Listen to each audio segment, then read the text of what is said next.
Hi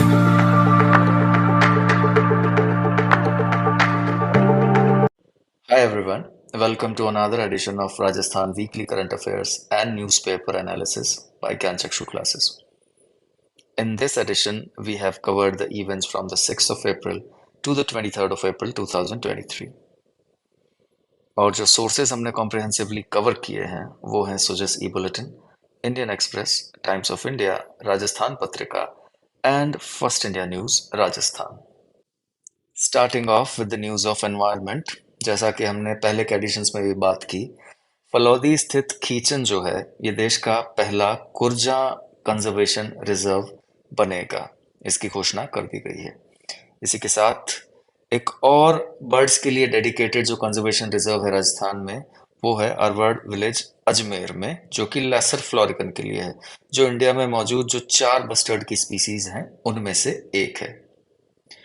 वहीं दूसरी ओर France की जो फ्रांस डेवलपमेंट एजेंसी है, इसके साथ राजस्थान का फॉरेस्ट डिपार्टमेंट सहयोग करके भरतपुर केवलादेव नेशनल पार्क, बीसलपुर टोंक और कोटा के जो कंजर्वेशन रिजर्व्स हैं और बूंदी के रामगढ़ विस्तारी सेंचुरी और मुकुंदरा हिल्स टाइगर रिजर्व, वहां पे प्लांटेशन का काम करेंगे। एक और न्यूज में प्रदेश का सबसे बड़ा जो राणा प्रताप सागर बांध है, उसे अब देश का आइकॉनिक बांध की जो लिस्ट है उसमें शामिल कर लिया गया है। 5 प्रमुख बातें जो इस बांध के बारे में, वो है पहला ऑफ कोर्स परमाणु बिजली घर है यहाँ पर, heavy water based reactor. Rajasthan की जो सबसे सस्ती हाइड्रो इलेक्ट्रिसिटी जो है वो यहाँ पे बनाई जाती है। हाड़ौती के किसानों के लिए पीने का जो पानी है वो यहाँ से मिलता है, और आसपास की झीलें, यहाँ तक कि राजसमंद तक की जो झीलें हैं, उनकी जो पेयजल ड्रेनेज व्यवस्था जो है वो इस पर निर्भर करती है। थोड़ी और इन्फॉर्मेशन इस बांध के आसपास की चीजों के बारे में, वो ये है कि चंबल पे यहाँ पे लाइन से 4 बांध है। गांधी सागर जो कि एमपी में है, राणा प्रताप सागर, जवाहर सागर जिसे कोटा डैम भी कहते हैं, और फिर कोटा बैराज। तो GRJK, इस तरीके से आप याद कर सकते हैं। अवार्ड्स और सम्मान की न्यूज में इस बार 2013 में लास्ट राजस्थान ललित कला अकादमी का जो सबसे बड़ा पुरस्कार है कलाविद, वो दिया गया था। इतने समय बाद आज फिर से दिया जा रहा है। हालांकि यहाँ पे 8 नाम है जो कि एकेडमिकली इतना इम्पोर्टेंट नहीं है। आप ये याद रखिए कि राजस्थान ललित कला अकादमी का जो सबसे सर्वोच्च जो सम्मान है वो है कलाविद सम्मान। इसी के साथ विंग कमांडर दीपिका मिश्रा जो हैं, इन्हें भारतीय वायुसेना का वीरता पुरस्कार गैलेंट्री अवार्ड जो मिला है। पहली महिला ऑफिसर हैं ये, कोटा जिले की रहने वाली हेलीकॉप्टर पायलट हैं। मूविंग ऑन, राजस्थान में आज सूचना एवं आर्थिक अपराध निदेशालय फाइनेंशियल क्राइम से रिलेटेड डायरेक्टरेट की स्थापना की जाएगी। ये क्या करेगा? आर्थिक अपराध जो है उनके नियंत्रण, कंट्रोल, अनुसंधान, रिसर्च, जांच और अभियोजन के जो सारे काम है वो यहाँ पे किए जाएंगे। नोडल और एडमिनिस्ट्रेशन विभाग जो होगा वो राजस्थान का ऑफ कोर्स राजस्व विभाग होगा। वहीं राजस्थान में एक बार फिर से राजीव गांधी ग्रामीण ओलंपिक खेल और शहरी ओलंपिक खेल अब एक बार साथ में 23 जून से करवाने का सरकार विचार कर रही है। सरकार की योजनाओं के क्रम में Rajiv Gandhi scholarship for academic excellence करके एक योजना काफी समय से चल रही है, जो कि विदेश के 150 विश्वविद्यालयों में हायर स्टडीज के लिए जो स्टूडेंट होते हैं उनको फाइनेंशियल सहायता की जाती है। उसके तहत पहले जो सिर्फ 200 विद्यार्थी इसके लाभान्वित हो सकते थे, उसका दायरा 500 तक बढ़ा दिया गया है। राजस्थान में इंस्टीट्यूट ऑफ एडवांस लर्निंग की स्थापना की जाएगी, स्वीकृति हो चुकी है, जिससे कि प्रदेश का जो डेमोग्राफिक डिविडेंड है उसको अच्छे से हम इस्तेमाल कर सकें। उन्नत तकनीक से युक्त युवा शक्ति को तैयार किया जाएगा। युवाओं, उद्योगों, MSME, startups, electronic system, design, manufacturing, etcetera, agriculture technology, इन सब टेक्नोलॉजीज में रिसर्च करने का मौका इस इंस्टीट्यूट में दिया जाएगा। मूविंग ऑन, हेल्थ डिपार्टमेंट ने वन स्टॉप सॉल्यूशन के नाम पे राजस्थान हेल्थ हेल्थ पोर्टल को लॉन्च कर दिया गया है। यहाँ पे doctors, nurses, paramedical staff, officers, सबकी रियल टाइम इंफॉर्मेशन अवेलेबल रहेगी।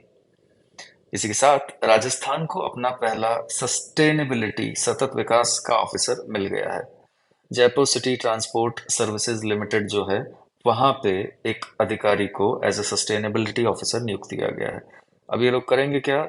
एनवायरमेंट सस्टेनेबिलिटी गवर्नेंस जो है उसकी पालना सुनिश्चित करेंगे कि जो सतत विकास है हमारा वो एनवायरनमेंट को ना डैमेज करते हुए रहे। इस विषय पर अलग से ध्यान जो सस्टेनेबिलिटी ऑफिसर है वो देगा। इसी बीच राजस्थान में पंचायती राज दिवस जो है बड़ी धूमधाम से मनाया गया। राजस्थान के लिए स्पेशल है क्योंकि पंडित नेहरू ने नागौर में पंचायती राज की नींव सबसे पहले रखी थी 2 अक्टूबर 1959 को। लेकिन फिर भी 24 अप्रैल को क्यों मनाते हैं राष्ट्रीय पंचायती राज दिवस? क्योंकि जो 73rd अमेंडमेंट था संविधान का 73वां संविधान संशोधन अधिनियम, जिसने संवैधानिक मान्यता दी पंचायती राज को, वो 24 अप्रैल 1993 से लागू हुआ था। हालांकि 1959 से लेके एक फैक्ट ये है कि स्थापना जो हुई थी नेहरू जी के हाथों से उससे 6 दिन पहले 27 सितंबर 1959 को लखमा जी चौधरी जो हैं वो नागौर के प्रथम जिला प्रमुख बन चुके थे। वहीं राजस्थान के निवासी प्रदीप शेखावत ने हरियाणा में सूचना आयुक्त के पद की शपथ ली है। राजस्थान की पॉलिटी से रिलेटेड एक और न्यूज ये है कि स्वास्थ्य का अधिकार जो विधेयक था उसे अब माननीय राज्यपाल की मंजूरी मिल चुकी है। गवर्नर्स असेंट के बाद में अब वो एक एक्ट बन जाएगा। एक एडिशनल न्यूज ये है कि राजस्थान अधिवक्ता संरक्षण विधेयक जो है उसे मंजूरी के बाद मंजूरी के लिए राष्ट्रपति जी के पास भेजने का आदेश गवर्नर ने दिया है क्योंकि कुछ इसके जो प्रावधान हैं वो अ, केंद्रीय अधिनियम से जुड़े हुए हैं। विधानसभाओं के बिल और गवर्नर के एसेंट के संबंध में एक इम्पोर्टेंट बिल है आर्टिकल 200, जिसकी हम अभी एक छोटी सी चर्चा कर लेते हैं। गवर्नर के पास ये बिल पावर देता है या तो असेंट देने की या असेंट विथहोल्ड करने की या रिजर्व कर देना बिल को प्रेसिडेंट की कंसिडरेशन के लिए। मतलब या तो वो मंजूरी दें या वो मंजूरी ना दें या फिर वो प्रेसिडेंट के पास इस बिल को भेज दें। ये बिल अगर मनी बिल नहीं है तो जो गवर्नर है वो वापस हाउस को रिक्वेस्ट कर सकता है रिकंसिडर करने के लिए, ऑफ कोर्स, क्योंकि मनी बिल जो है बिना गवर्नर की मर्जी के पेश होता ही नहीं।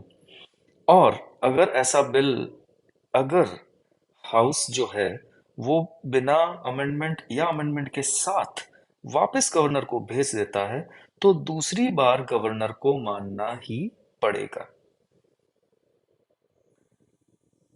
अभी तमिलनाडु की विधानसभा में ऐसी ही एक प्रॉब्लम चल रही है। इन्होंने एक रेजोल्यूशन पास किया है, प्रेसिडेंट ऑफ इंडिया को लिखा है कि एक टाइमलाइन बनाई जाए, एक टाइमलाइन सेट की जाए कि इतने समय में तो एसेंट जो है वो गवर्नर को असेंबली के बिल्स को देना ही होगा, क्योंकि कॉन्स्टिट्यूशन में इसका कोई मेंशन नहीं है।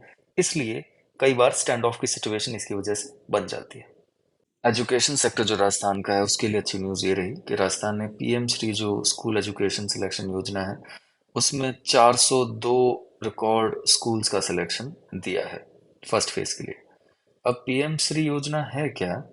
इस योजना के तहत केंद्र सरकार 14,500 गवर्नमेंट स्कूल जो हैं अक्रॉस द कंट्री उनको सेलेक्ट करेंगे और इन स्कूलों को एग्जेम्पलरी स्कूल्स के रूप में डेवलप किया जाएगा। जो नई एजुकेशन पॉलिसी है एनईपी 2020 उसके सारे कंपोनेंट्स को शोकेस करते हुए मॉडल स्कूल के रूप में उनको डेवलप किया जाएगा। That is all for today. If you liked the video, kindly like it, share it, and comment on it. That way, we will know if we are doing it right. And of course, if you want a compilation of facts like these, do subscribe to the Gyan Prabha magazine of this channel. Thank you. Till I see you again.